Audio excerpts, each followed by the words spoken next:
when Jesus prayed. I love this. In verse 38, Jesus goes, "Let us go somewhere else, to the nearby villages, so that I can preach there also. That is why I have come." So he traveled throughout Galilee, preaching in their synagogues and driving out demons. There's that big D word again. So what happens is when Jesus hung out with the Father, his purpose was seared into his heart. And these guys are saying, "Hey, Jesus, everyone's looking for you." And he says, "Hey, we got to go to some of the other villages because I got to preach there too." It was said that in Palestine at this time, up in Galilee, which is the northern part of Israel at this time, there were over 250 villages. Some of them were as big as 15,000 people. There was a lot of people that Jesus had to go and preach the good news to. One of the things that I see in our culture is we lose sight of this whole issue that God has a calling for us. And one of the reasons I think we lose sight of this is because we're too stinking busy. It's interesting, Pope Benedict the 16th spoke to a crowd of faithful gatherers that had came outside of his summer residence to pray with them. And he spoke to them about the danger of excessive busyness and the importance of taking time to slow down in our lives. And he said, "In today's busy world, we all need to slow down." The Pope quoted St. Bernard, a doctor of the church who lived in the 1100s, and warned that being too busy can result in spiritual suffering, loss of intelligence, and the loss of grace. If we become too busy physically, we can hurt ourselves spiritually. So one of the things that I think happens when we don't practice a lifestyle of prayer, and we don't slow down in those moments to just sit and hang out with Jesus, is we get burned out. Now some of you wonder, how do I know that I'm burned out? Well, let me ask you this. Ask yourself these questions. First of all, do you get frustrated when the phone rings and you don't want to talk to anyone? How about, do you get cynical about needs that are brought up in the church or in your circle of friends? You just don't want to deal with people in need. Third one is, do you care less and less where it eventually becomes a literal, I could care less? If you can say yes to any of these, it's very likely that you are emotionally, spiritually, and physically burned out. But what we see is, as these guys came to Jesus saying, "Hey, everybody's looking for you," Jesus said, "You know what, guys? This is a great opportunity. Let's go to some of the other villages so that I can preach the good news there and we can cast out more demons. This is great."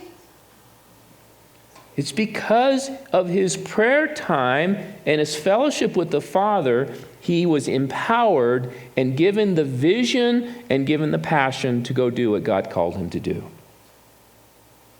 You know, that's one of the things of seeing the baptisms there. If you're going, "Oh, they're just getting dunked in the water," and there's just kind of this hardness in your heart going, "Oh, so what? 113, no big deal."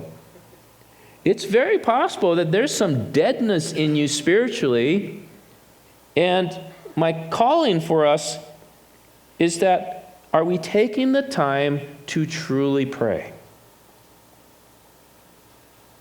Now, when we pray, what happens is, when things or opportunities come before us, through prayer and through our fellowship with God, he begins to burn things in our heart.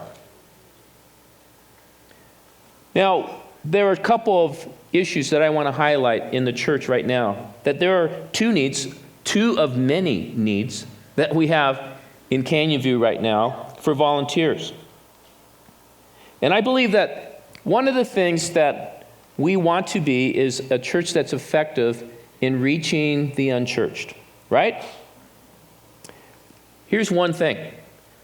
Research has shown, George Barna did research, and they found that a person who comes into the church for the very first time, they make up their decision about the church in the first 15 seconds that they walk through those doors.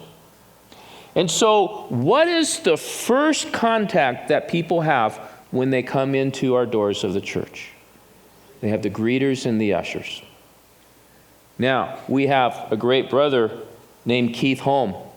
See a picture of Keith? He'll just sweep you off your feet, man, when you meet this guy. Keith is saying he's the head usher, and he says we need more ushers and greeters. And I just can't think of a greater way to just love on people as they come through those doors and make them feel welcome. You never know how that may make an impact in them coming here and eventually giving their life to Jesus Christ. Okay? Now the second need is children's ministry. Now this is where everybody kind of just puts a deaf ear up and say, I ain't doing that. I ain't working with those kids. Another thing about reaching the community is, what do kids have? They have parents, right? So there's two things about children's ministry that I really have a strong conviction of. A healthy, growing, life-changing church is a church that loves children and loves children to the kingdom. And so we want to have those kids feel like they are so excited to come to kids' church on the weekends, and that those kids come to Christ, those kids get discipled in kids' church, and we never know how that kid may be the next Billy Graham. The other thing is kids will drag their parents to church. And so the parents come thinking, you know, we haven't been in church all our life, and we got to get our kids into a good church. And many of you are in those shoes. And you're here because you want to have your kids here. But lo and behold, God says, you know, I brought you here too. So if God tugs on your heart, and I would just say, just pray about it. That's all I ask. And as you pray about it, if God starts impressing on you, I can be a greeter, I can be an usher, or you know what? I think I would love to work with those kids because God just gave me a heart for that. These are the guys to talk to. All right? Will you agree to at least just pray? All right. But like I said, when I pray, God solidifies the mission and the calling that God's put in my heart. Now, the third thing that I want to look at is prayer gives us compassion and empowers us. Look at verse 40. This is a phenomenal encounter that Jesus had with this man. It says a man with leprosy came to him and begged him on his knees, if you are willing, you can make me clean. Filled with compassion, Jesus reached out his hand and touched the man. I am willing, he said, be clean. Immediately the leprosy left him and he was cured. What we see here through this powerful encounter is he comes up to a leper. In these days, leprosy was an incurable disease. Leprosy is also a very contagious disease. And so it was not uncommon in these days when a leper would come up. You could tell a leper because they're white. Their skin would kind of turn white and pasty. And there would even be appendages that were either cut off or burned off because there's no feeling and no nerves anymore. And what people would do is they see a leper walking up to them. They'd pick up stones and start throwing it at him, saying, don't get close to me. I don't want to catch leprosy. Get away, you dirty leper. And the thing that I think about in a leper is even his own family does that. That he doesn't have any more relational contact with those he loves, and that those who love them. What a painful, what an incredibly alienating disease, and isolated from society. And Jesus knows what this man is going through. Through his time in praying, God gave him a heart of compassion for the dregs of society. This was the lowest of the low. In these days, they would just assume that a leper would die than still be living. And Jesus reaches down his hand, and it says he has compassion on him, and he says, I am willing, be cleansed. And the leper was healed immediately. And if you were a leper, where no one would touch you anymore, no one would even come into the same room as you, to have someone actually look at you with compassion and then touch you would be the most healing experience a person could ever have. And the leprosy immediately left him. Now it's interesting. In verse 44, Jesus sent him away at once with a strong warning. He says, see that you don't tell this to anyone, but go show yourself to the priest and offer the sacrifices that Moses commanded for your cleansing as a testimony to them. Now, that's one thing of reading the Gospels. Jesus was always bashing the religious guys, wasn't he? He was confronting them all the time because of their religiosity. Their hearts were so hardened to really understand the true heart of God. But Jesus still had compassion for the religious guys. He says, go show yourself, get cleansed, do your ceremonial cleansing, and then go to the priests and show them your healing as a testimony to them so that they can believe. Jesus still had a heart for even the religious. And the one thing that I want to emphasize today is that when God heals someone miraculously, like healing this leper, it's for God's glory. We think it's for us, but it's for God's glory. Now, what I want us to do is I want us to turn our eyes to the screen, because we're going to have a phenomenal testimony that just came to our attention this week of a woman, Karen, who was touched in the most amazing way by God a couple of weeks ago here in this church. Let's watch this video.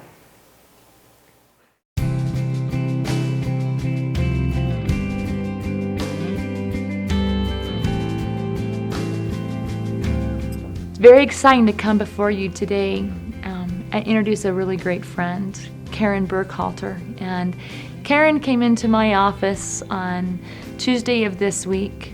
She'd come up to me after church on Sunday and said, I just really need to talk with you. And she came in and started sharing a story that almost broke my heart part of the way through it, and one that encouraged me so incredibly that when I started retelling the story after she left, we decided this is a story that needs to be shared. This is God doing incredible work today right here in Canyon View. So Karen Burkhalter, I'm so glad you're here. And Karen, why don't you just start by telling the beginning of the story from when you came into my office on Tuesday afternoon. Okay. Back in July, I found a bump in my breast, in my right breast, and so many things were going on in my life, that in my personal life, that I just more or less ignored it. And then July turned into August, and August into September, and the bump had turned into a lump and then a mass. And finally in mid-September, I knew that I needed to get this looked at, so I started to look for a doctor. And unfortunately, today took a month to find a new doctor because you have to be accepted. It's not just something that happens quickly. So now we're into mid-October, and it's a large mass. And I finally got into the doctor October 24th, and when I went in, she examined it. I had told him that I had a bump under my arm. That sounded better than a mass in my breast. And she checked it, and she immediately said, "Karen, that's not a bump, that's a mass. Why did you wait so long?" And I just didn't have a good reason. And she proceeded to tell me that we needed to do some emergency tests because it was a large mass. And there was fullness above my clavicle, which for our family, we lost our mom when I was 10 to cancer. It's always been a taboo word, and we all understand the symptoms and how hard it can be to fight something like this. And so she ordered all these emergency tests, and the next day I was at community getting blood work, and the day after that I was at community getting a CT scan of my chest and my upper neck. After you had seen the doctor, had some of your tests, nobody in your family knew. No, I had told no one. So what was your next step? Where are we in line now? We are 4 days after seeing the doctor, and I came to church Sunday, October 28th, and I walked into the door, and they handed me the bulletin, which said, "Does God still heal today?" And I was nearly brought to tears because that's the question I wanted answered. And I went and sat down, and Pastor Kirk talked and then invited Steve up to give his testimony. And I was so touched by his testimony and encouraged. And then Pastor Kirk came back up and invited anyone out there who wanted prayer to come up. And I'm not the kind of person that would do that. I've been going to church since I was a little girl, but I would never walk up there. To me, it made me vulnerable, and it let people know that I was in need, and I'm just not the kind of person that does that. But the Holy Spirit moved me, and I walked up, and I really didn't want to go to Steve and Donna because I just thought, how can I ask them to pray for me when they have been through so much? But there I was, and they prayed for me so compassionately and with so much love, and I just felt so at peace. And I really felt like they knew me. I'd never met them, but they knew me, and I was